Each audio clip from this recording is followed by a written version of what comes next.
Hi, welcome to Tuesdays in the Shop. I am Andrea. And I'm Yvette behind the camera. And we're at Gotham Quilts. Today we're going to talk about the new Tula Pink collection, Nightshade, which we got in late last week. We have just finished, the mailman just picked up the last of the pre-orders. So those have all gone out and are on their way to you. But we're going to show you some of the fabrics and some really easy ways to use them.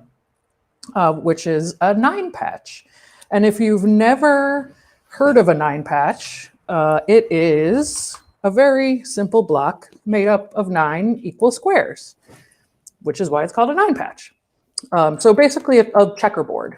You might have also heard of a 4-patch, which would just be this. So 4 squares in a checkerboard pattern. But this is a very simple block. It's easy to make, and there's a lot you can do with it.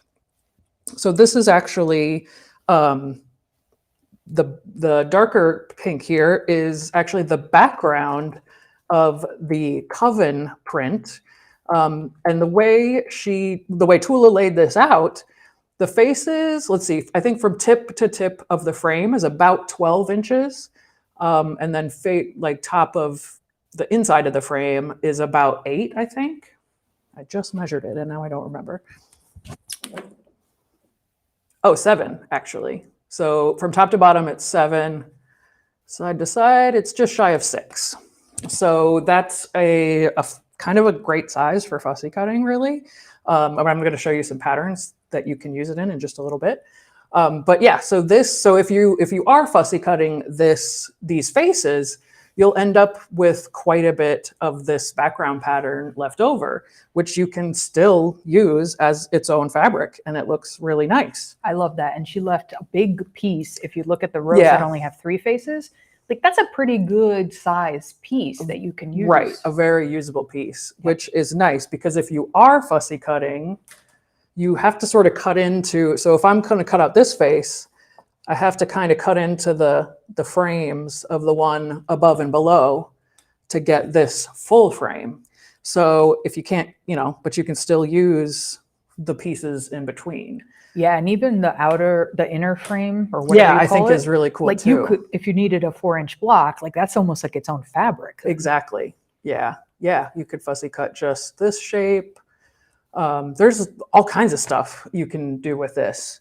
And Yvette and Yvette actually just had a great idea.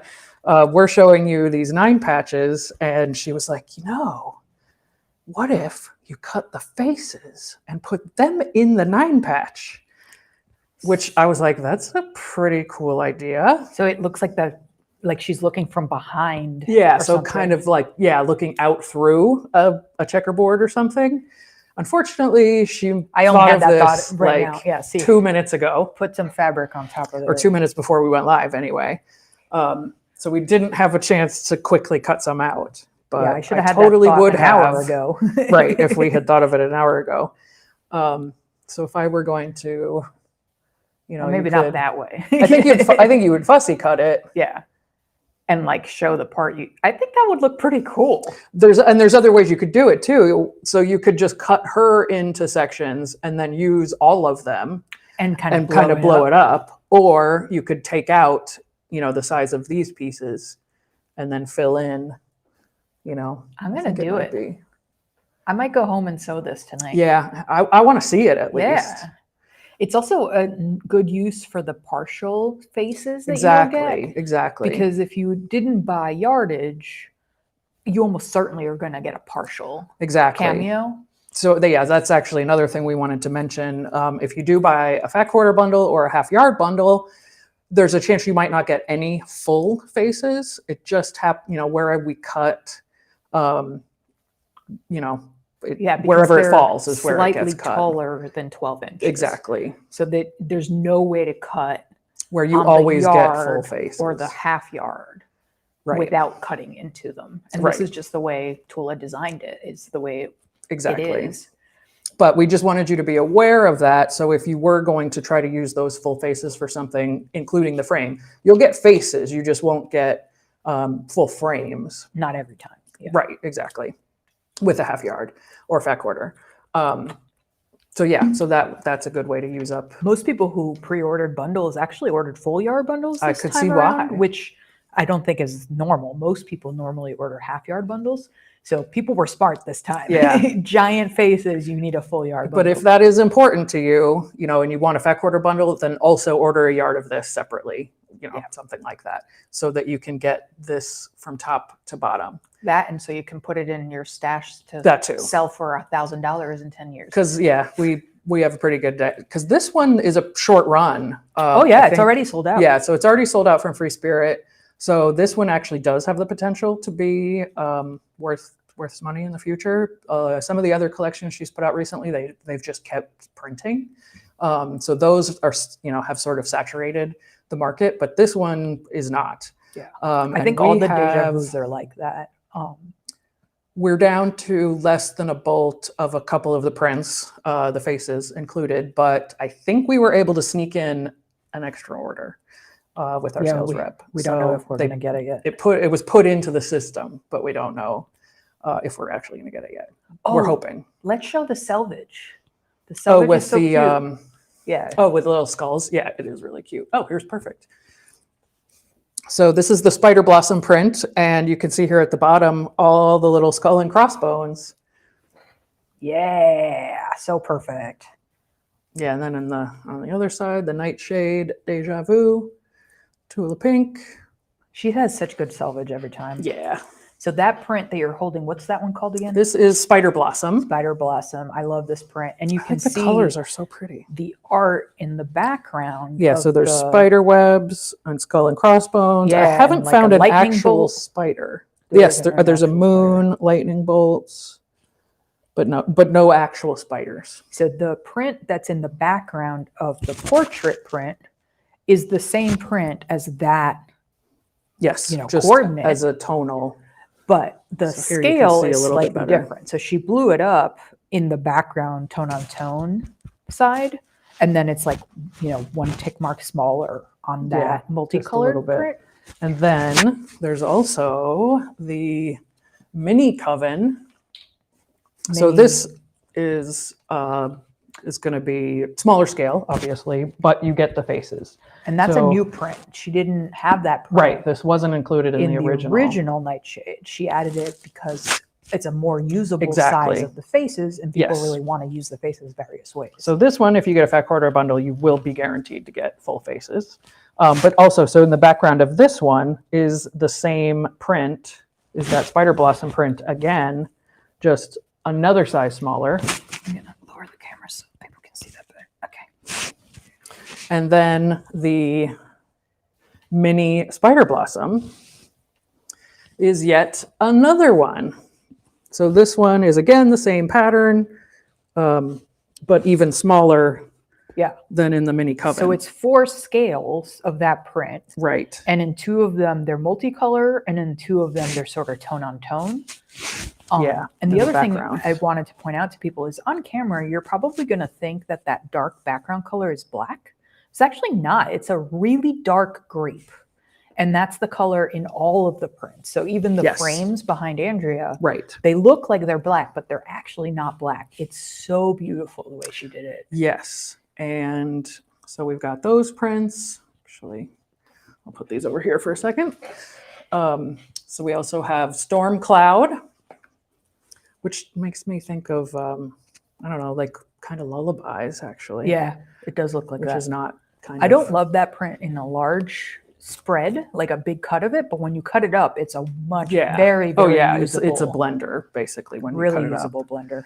Here we have Apothecary. Yes, Apothecary. Also known as potion bottles. Potion bottles, yes. And originally this was a much smaller scale. Right, and it wasn't multicolored. Oh, it wasn't? No. I forgot about that. So she added some color and blew it up a little bit, which is really fun for fussy cutting. Not too big, but just big enough. Yeah. This morning I was fussy cutting them into 1-inch hexagons, and they fit perfectly. This one, I think, is so usable. I'm obsessed with that blender. Which is weird because it's the simplest thing, Yep. but it works with all kinds of stuff. Oh man, my eyes are going funny though. So this if you look at this one too long, you start falling over. And So this one is also that same dark grape, which is nice because black is just so black. Right. Where this is, softer, a little bit friendlier, I guess. What's funny about that print is I think you could absolutely see a print like that in like a traditional of store course, yeah. that had like a lot of browns and creams and stuff, but somehow it works both in traditional and modern, and it's for like sure. Tula's just a magician basically. And this is one of my favorites. Yeah, this is Raven, one. which is such a beautiful magenta, and then that dark grape, sort of a lace kind of a look, which is just so pretty. I was just, as I've been cutting it for orders, I'm like, can I make a dress out of this? You know what I want to do is I want to embroider on it. So that would be gorgeous. Imagine you put one of the birds in the center of a hoop and then embroider onto the bird. I love that idea. Now I'm trying to think of other things. And that one, again, is not black. It's that dark grape on that awesome Tula Pink. I love it. I think that might be the best print out of the whole group. This would be so cool embroidered. Yeah, you're right. I hadn't even thought about that, but that would be so cool. You could even like embroider the grid in the background. You could, sure. Do like little French knots. Little cool stitches. Yeah, that would be pretty awesome. Yeah. Anyway, so those are the prints. Yeah, there's only 8 prints. It's a mini collection. Yep. So nice and simple, at least for us. Before I get to the 9 patch, I'm just going to show you a couple of the other patterns that we thought worked well. One is a pattern called Picket. And from this view, you would think, no, that's not going to work. But Yvette actually designed this one. Yay, I put it in Illustrator and everything myself. Did it all herself, picked out the fabrics, laid it out, put it in Illustrator. Yeah, and I think it looks great. So this is a pretty simple quilt. It's all basically, half square triangles and squares for the most part. So that, is a relatively easy, oh man, I keep bumping that. Relatively easy pattern, and you can see where the faces are fussy cut into those blocks. Yeah, and I was so excited that it fit like perfectly. Yeah. So those are 9-inch blocks, and the faces were 7.5 tall, I think. So that fits just right. You get enough of the frame around it to make it work, and then the frame fills the block. So we have those available on the website, and we kitted it up. Yes, and we have kits. So I should have mentioned that. Another one is Book Nook. So this pattern, the blocks with the cover of the book, they're 12 inches tall by 8 inches wide. So that would be perfect for putting these faces on. Yeah. And then you have so many other good prints you don't have, I wouldn't put them on every single cover. No, but you could, I suppose. That might be kind of weird. But you have a lot of other good prints you can use too. It would look like it was looking at you if you put that many faces on it. I think that, yeah. But if like you just following you around the room. like scattered 2 or 3 around, I think that would be cool. This is one you might be familiar with because we used it to kit Everglow, her previous collection. You mean from like a month ago? From June? No. It's like they're coming so fast now. I know, they really are.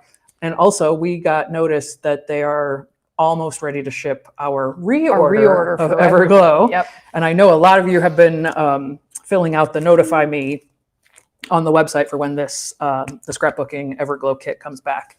And as soon as those fabrics come in, we'll be making kits. But this is an 8-inch square in the center. So that is also a good way to use these faces. Yep. And you could even do it pretty much the same as the Everglow one. You could use the neon spots and and stripes and stuff. Coordinate. They do coordinate. So you could certainly do that. Just swap out the center squares. And last but not least is Hidden Agenda. I love this pattern. It's just like, it's busy, but it's worth it, I guess. Yeah. And it is a little bit of a commitment, but don't let that scare you. Like I love fussy cutting. If you're not into fussy cutting, maybe don't go for this one. But, having all of these big spaces here gives you the opportunity to really focus, fussy cut the faces and kind of spread them out. And I don't think any of them really take over the quilt. There's enough other things going on that I think it balances out. Is that one foundation paper piece or just regular? It is regular piecing. Okay. I never made that one before. I haven't actually made it, but I did another, what did I do in this one? I can't remember, but I laid out another Tula Pink collection with this. And I've, she breaks it down into sections, basically. So you're doing, I think it's 4 sections at a time. Yeah. That also makes it a little bit easier. Or you could make it smaller that way too. Just do one of the sections. So all the ones that we've shown you pattern-wise so far were picked because they had a big enough place that you could really focus on the faces. Exactly. But why we're showing you 9 patches today is to show you that you can cut this stuff up, even though it's such a huge scale on that one face print. Cut up, these fabrics still look awesome. Mm-hmm. So don't feel like you have to keep the face intact in order to use this collection. Absolutely, yes. So this was the one I showed you earlier, using the background of the faces and neon dot and pom-pom. And I fussy cut those stupid dots. Yep, she fussy cut the dots too, which you don't have to do. You definitely do not have to do. I'm not even sure that really made such a good effect, honestly. I think you would notice. Yeah. If it's pieced into a quilt or something, I do think you would notice. I'm into it anyway. You love fussy cutting. I do. Yeah. I fussy cut as many things as I possibly can. This is also another, this is the mini spider blossom print with, I didn't get the name of the stripe. Oh, I don't remember the name. It's one of the tiny stripes. It's like a pale pink with aqua stripe, which it matches these colors perfectly. Yeah, it was so perfect. Because she's a genius and did that on purpose. There's something so retro about that color combination. Like it gives me Victorian vibes. But the dark grape, I think, makes it not. Those 2 colors have been around forever and have been used together for a long time.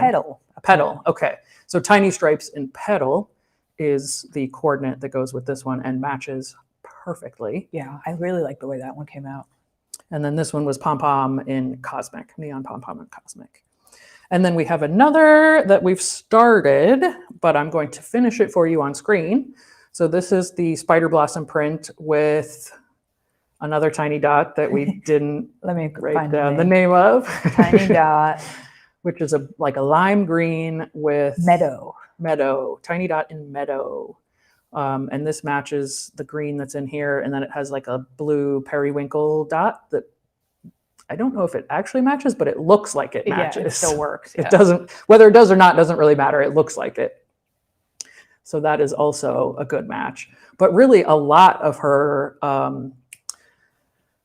blenders. Yes, her True Colors blenders work with these because she did that on purpose. Yeah, that's what the True Colors are for. And here's a couple others that worked as well. So this one worked really well too. That one doesn't give you that much of that color, but yeah, I thought that looked too dark when I put those together. Yeah, it might have been too dark. I went with the green. But if that's your thing, maybe this green is a little too bright for you. Here's some more of the others. If you want. So you could go, let me use a bigger piece so they can see. So here is a little bit better view of those 2 together. But she also has a pom-pom in this kind of periwinkle color, which I believe is petunia. One, I think, called peony in these kind of pinks. And there's a tiny dot in that kind of peachy color. Yes. So there's so many more that will go with this as well. And then the other one, neon, I think this is Spirit, but I am not positive. Another one of the neon ones picks up the aqua in here, which is nice because that is also not too dark, I think. Whereas the other one does get Spirit. Ooh, I knew it. You're so good at memorizing all these. So that's just a little taste of what you can do or how you can kind of coordinate these fabrics. Since it is a small collection, it's only 8 prints. But there are so many more fabrics that you can put with it and know that it will work together. Yeah. So now we're going to go back to our 9 patch.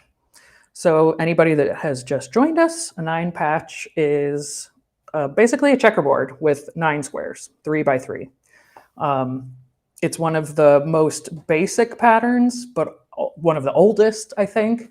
It's been around since people started quilting, really. So it's classic, but it can also be modern. So we are using 2.5-inch block or squares to make this block. So that means the block will finish at 6 inches. But you can make the blocks. What are you looking for? The other square. It's right there. Your hand is on it. Oh, thank you. I was going to say, like, you can make this block pretty much any size you want. You just have to figure out which size block to cut. So in the link in the description for this live, I've linked to a blog post that we wrote that has a chart for common sizes for 9 patches. So in the case of this one, you want a 6-inch finished block, you have to cut 2.5-inch squares. So it has a chart that shows you all kinds of different math, cut 9 of this size square, you get this size finished block. And then I also made a Google spreadsheet where you can just type in the size finished block. So pretend you need a 14-inch finished block for some reason. Weird size, but if that's you're going to have to cut a weird size for the 9 blocks, right. but we'll do the math for you. Yes. Yvette has figured that out. I know a lot of quilters don't like doing math. I am included in that. So yeah, this makes it super easy. You can just go to the link and punch in whatever size you want it to be. Boom, it tells you. And 9-patch blocks are such a good scrap buster too. They really are. Imagine for this one, it's a 2.5-inch block. It's like how many 2.5-inch blocks can you cut from your stash? A lot. Your scraps, your ends, Yeah, because we just cut 1/8 of a yard to make these, and there's a ton left over. So you really don't in hindsight was a terrible size to cut because I can't get 2 across. I need 5 inches to get 2 cuts across. You should have just cut a 2.5-inch strip. I know. That would have made more sense. And I was standing right there when you did matter. it. And I didn't think of that either. Yeah. All right, so let's watch Andrea put together this last 9 patch. Switch over. The other camera. And hopefully I haven't screwed it up too much by bumping it as many times as I have. It looks crooked, but you can see. Oh, it's definitely crooked. Should I try to fix it? See if you try. No, it's probably... Okay. It's basically the same. All right, I'm not going to touch it because I'm afraid I'll just make it worse. So I apologize in advance. So I need to sew these 2 together. And so just make sure you're not, sewing those 2 together. That would be incorrect. Can you tip the camera slightly down? Yep, good. Okay, so I'm going to put them together like this. So that means right sides together. Line them up. And I do not use pins for something this small, but I am going to use a leader, which was... It's right there, right under it. Oh, right here. Let's explain what a leader is. Yes. So when you're sewing something kind of small like this and you want to start right on the edge, there are times where you do this and your needle basically just pushes the fabric down into the hole there. If you're doing like triangles, if you're doing the point of a triangle, it'll do it almost every time. If you don't have a straight stitch plate, right. So this, you can start right in the middle where the feed dogs are getting full grip, and that gets the thread started. And then by the time you get to the edge, so now I can slip in the piece I actually want, and it's a lot easier, or it's a lot less likely for it to get pulled down into the machine. Yeah. So that's what's called the leader. Right. And it's something that people, especially when you're doing chain piecing, people like to use a leader because then you don't have to be really fussy when you put in the first piece. Oh, you need a snip. I got a razor, or whatchamacallit right here. Don't do this at home. They can't see it. Okay, so I now have my 3rd strip, I guess, and I'm going to finger press because I'm not going to bother to get up and go to the iron. Just going to finger press that real quick. Squeeze. And normally I would absolutely press that. Yeah, and I pressed the other ones. Yes, the others have already been pressed. So now it's going to go together like so. Nope, not like that. Well, you could put it together the other way. I guess you could do it any way you just want. Get a really, you get a weird shape. All of these 9 patches I made were only 2 fabrics. You can make 9 patches with any kind of combination of fabric that you want. I just did 2 fabrics on purpose. So the way Andrea has it laid out right now, this would be the traditional. Yeah, there's there's 5 of one print and 4 of the other print. Mm-hmm. So it could be 333. They could all be different. It's whatever. So if you move the bottom one to wherever you had it before, well, that way doesn't really make sense. That's the exact same way it was. Just flipped over. So this makes sense, but the other doesn't? I guess not. I don't know what I was going to say. Well, I confused myself. You can do it however way you want. Yeah, I confused myself. This is the traditional way of doing it, though. Technically, it's still a 9 patch, no matter how you organize it. Yep. It just doesn't really make any sense. That's true. So now that I have my rows, I'm going to sew those rows together. So again, right sides together. Boop. And what I want to do here is nest my seams. I love nesting seams. Oh, so before we talk about that, though, I should mention, so this row, the bottom row, the seams go to the left. The middle row, the seams go to the right.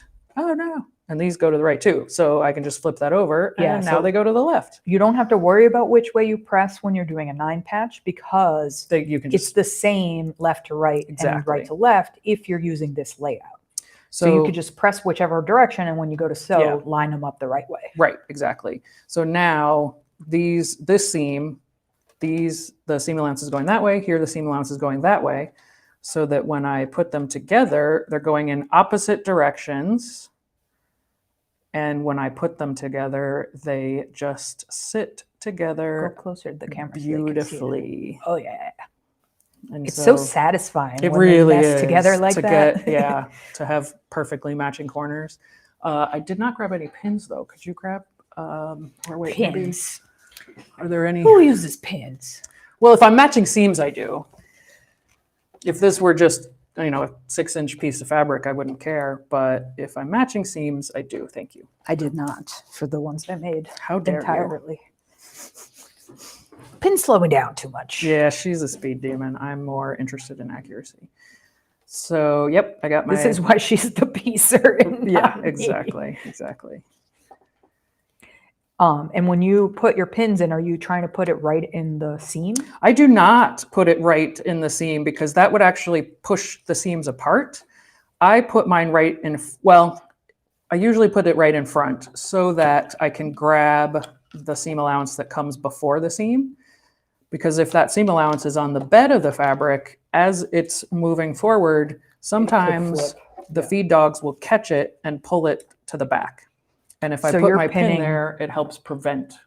You're doesn't necessarily eliminate that. Through all 4 layers, the seam allowance and the 2 pieces. Exactly, yes. So I'm pinning through the seam allowance and the blocks. Okay, I see why you should pin. I concede. I mean, you can do whatever you want. Oh, I'm still not going to, but I can see why. All right, so I'm going to sew this together. Get that little thread out of there. Get that out of there. And I wait till I'm pretty much as close to that pin as I can, and then I take it out. Don't sew over your pins, people. Yeah, I do not sew over pins. Oops. Still okay? Okay. Because 90% of the time, your needle will just go right over the pin and you'll be fine. But every once in a while, getting a little squirrely here, every once in a while, the needle will hit the pin and several things can happen. It can get pushed down into your machine and get stuck in your machine. It can break your needle. It can break your pin. Pieces of either one of those things can come flying out at you, which I have had happen. You can throw off the tension in your sewing machine by hitting a pin. And what happened? Oh, I didn't sew anything. All right. I'm not sure. Oh, you lost your thread? No. Do I have a bobbin? I don't know. Let's investigate. Oh, empty bobbin. That'll do it. Ridiculous. All right. So let's grab another one. Here's a red one. That'll work. No, that won't work. There's not enough on it. That's so weird that it ran out like exactly after that. After I stopped sewing, like what are the chances? Oh, here we go. This one will work. Okay, we're back. Live demo, people. That's right. Putting in, I guess that's something we should add to our list of what to do before we start. But I was sewing on that. It's funny. Get in there. There we go. Okay, let's try that again. Now I have to pin my seams again. Well, it'll be better the second time. We have 20 people watching right now. Ooh. Yeah, let's pull those threads out. Okay, here we go. Starting over. Okay. So here we go again. I'm gonna sew right as close as I can to that pin. I might have actually gone over that one.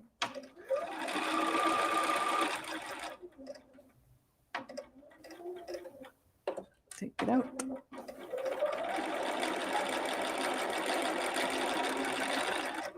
And raise my needle, cut my thread, and let's see how good I did. Hey, pretty that looks pretty good. I like it. Okay, I am satisfied with that. And then my next row is going to go down here, and I'm going to do the exact same thing.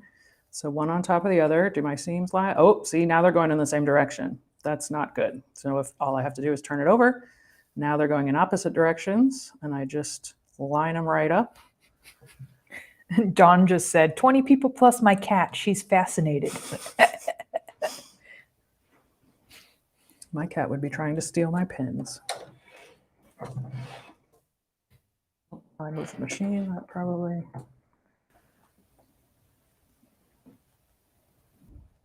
Or my cat would actually just be yelling at me from across, to give her across the attention. room. Who knows why? We still haven't figured that out. Okay, here we go. So just like before, and I'm using a 1/4 inch seam allowance as we usually do.